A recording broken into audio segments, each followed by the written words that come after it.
마가복음 1장. 하나님의 아들 예수 그리스도에 관한 복음의 시작은 이러하다. 예언자 이사야의 글에 보라, 내가 너보다 먼저 내 심부름꾼을 보내어 너의 길을 준비하도록 하겠다 라는 말씀이 있고, 또 광야에서 외치는 자의 목소리가 있으니 너희는 주의 길을 닫고 그의 길을 곧게 하라 하고 기록되어 있는 것과 같이 세례자 요한이 광야에 나타나 선포했다. 회개하고 세례를 받아라. 그리하면 죄를 용서받을 것이다. 그러자 예루살렘과 온 유대 지방 사람들이 세례 요한에게 몰려가 죄를 고백하고 요단강에서 세례를 받았다. 세례 요한은 몸에 낙타털을 걸치고 허리에는 가죽띠를 둘렀으며 메뚜기와 들꿀을 먹고 살면서 사람들에게 이렇게 외쳤다. 나보다 더 크고 능력 있는 분이 내 뒤에 오십니다. 나는 몸을 굽혀 그분의 신발끈을 풀어드릴 만한 자격조차도 없습니다. 나는 여러분에게 물로 세례를 주지만 그분은 성령으로 세례를 주실 것입니다. 그 무렵 예수께서 갈릴리 나사렛에서 요단강으로 나아오셔서 세례 요한에게 세례를 받으셨다. 세례 후에 예수께서 요단강물에서 막 올라오시는데 하늘이 열리면서 성령이 비둘기처럼 자기에게 내려오는 것을 보셨다. 그리고 바로 그때 하늘에서 음성이 들려왔다. 너는 내 사랑하는 아들이고 내 마음을 몹시 기쁘게 하는 아들이다. 그 일이 있은 직후 예수께서는 성령의 인도를 받아 광야로 나가셨다. 예수께서는 그곳에서 40일 동안 사탄에게 시험을 받으셨다. 예수께서 광야에서 들짐승들과 함께 지내셨는데 천사들이 그분의 시중을 들었다. 세례 요한이 붙잡혀 감옥에 갇힌 뒤 예수께서는 갈릴리에 오셔서 하나님 나라의 복음을 전파하셨다. 때가 왔고 하나님의 나라가 가까이에 이르렀습니다. 회개하고 복음을 믿으십시오.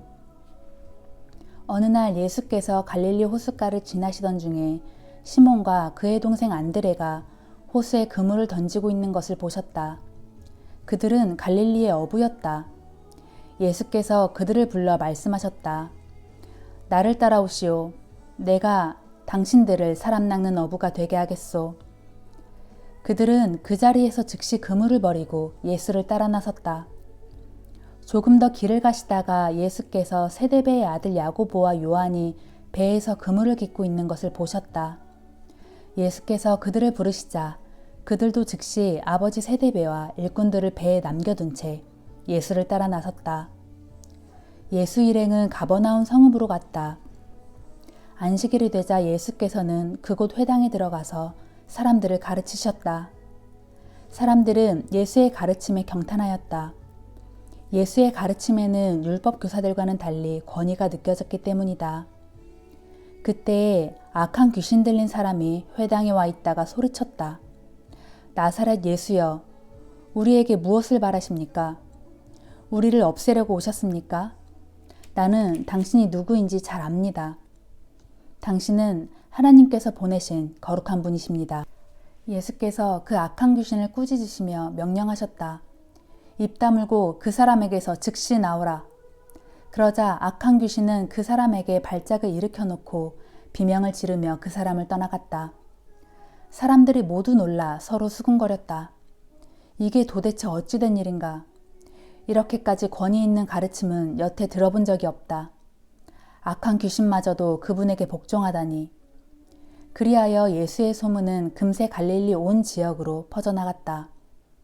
예수께서 가버나움 회당에서 나오신 후 야고보와 요한 형제와 함께 시몬과 안드레 형제의 집으로 가셨다. 그 집에는 마침 시몬의 장모가 열병으로 앓아 누워 있었다. 그 아픈 사정을 예수께 말씀드리자 예수께서는 그 여자 곁으로 다가가 손을 잡아 일으키셨다. 그러자 그 여자는 순식간에 열이 내려서 자리에서 일어나 그들을 시중을 들어 주었다. 해가 저물고 날이 어두워지자 사람들이 병자들과 귀신 들린 사람들을 예수께 데려왔다. 온 마을 사람들이 시몬의 집 문 앞에 모여들었고 예수께서는 온갖 병자들을 일일이 고쳐주셨다.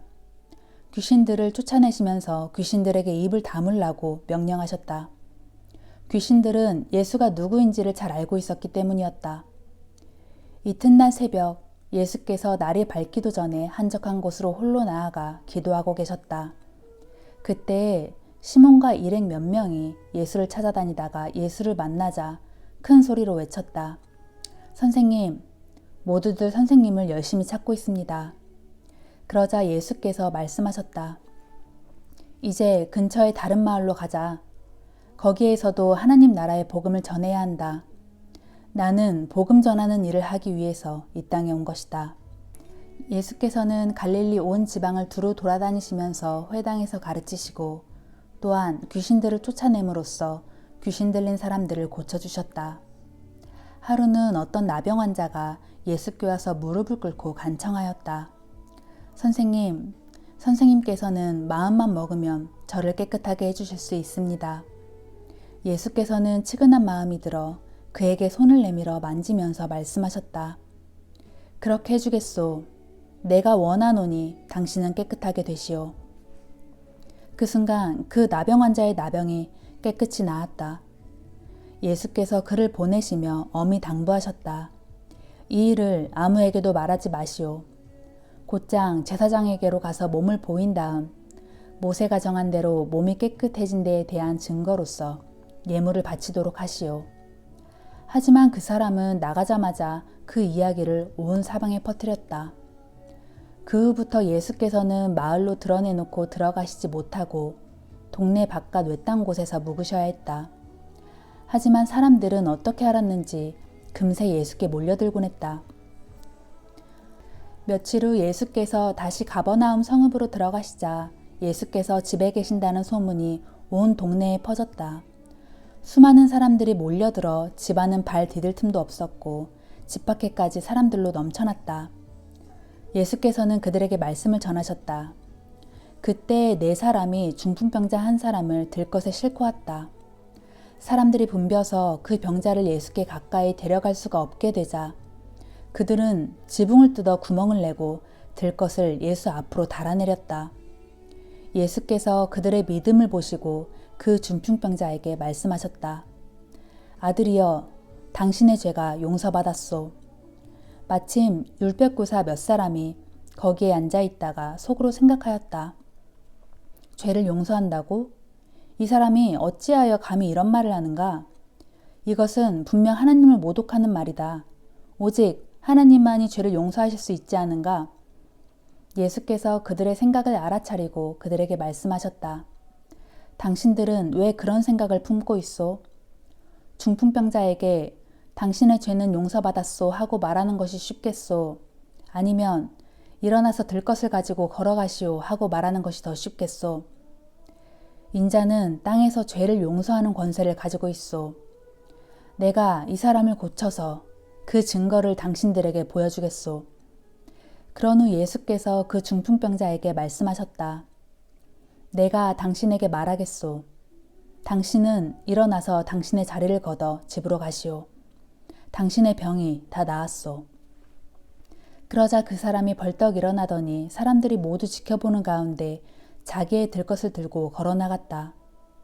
사람들은 크게 놀라서 하나님을 찬양하며 말했다. 우리가 이런 일을 일찍이 본 적이 없다. 예수께서 다시 갈릴리 호숫가로 나가셨다. 많은 사람들이 예수께 모여들자 그들에게 말씀을 전하기 시작하셨다. 예수께서 길을 가시던 중 알페우의 아들 레위가 세간에 앉아 있는 것을 보시고 그에게 말씀하셨다. 나를 따르시오. 그러자 레위는 벌떡 일어나 예수를 따라 나섰다. 어느 날 예수께서 레위의 집에서 식사를 하셨다. 그 자리에는 제자들뿐만 아니라 예수를 따르는 세리와 죄인들도 많았다. 바리새파 사람들인 율법 교사들이 예수께서 죄인들 및 세리들과 함께 어울려 식사하는 것을 보고는 예수의 제자들에게 물었다. 어째서 당신네 선생은 저런 인간들과 어울려 식사를 합니까? 예수께서 그 말을 들으시고 그들에게 말씀하셨다. 건강한 사람에게는 의사가 필요 없지만 병든 사람에게는 의사가 필요하오. 나는 의인을 부르러 온 것이 아니라 죄인을 부르러 이 땅에 왔소. 세례 요한의 제자들과 바리새파 사람들이 금식을 하고 있을 때였다. 몇몇 사람이 예수께 와서 물었다. 세례 요한의 제자들과 바리새파 사람들은 금식을 하는데 왜 선생님의 제자들은 금식을 하지 않는 것입니까? 예수께서 그들에게 대답하셨다. 결혼잔치에 참석한 신랑의 친구들이 신랑과 같이 있으면서 어떻게 금식을 하겠소? 신랑과 함께 있는 동안에는 금식을 할 수 없소. 그러나 신랑을 빼앗길 날이 올 터인데 그날에는 그들도 슬퍼하며 금식할 것이요. 낡은 옷에다 새 천조각을 대고 깁는 사람은 없는 법이요.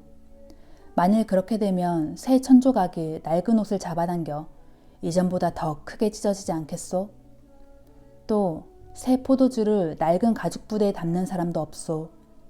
만일 그렇게 하면 가죽 부대가 터져서 포도주도 버리고 부대도 버리게 되오.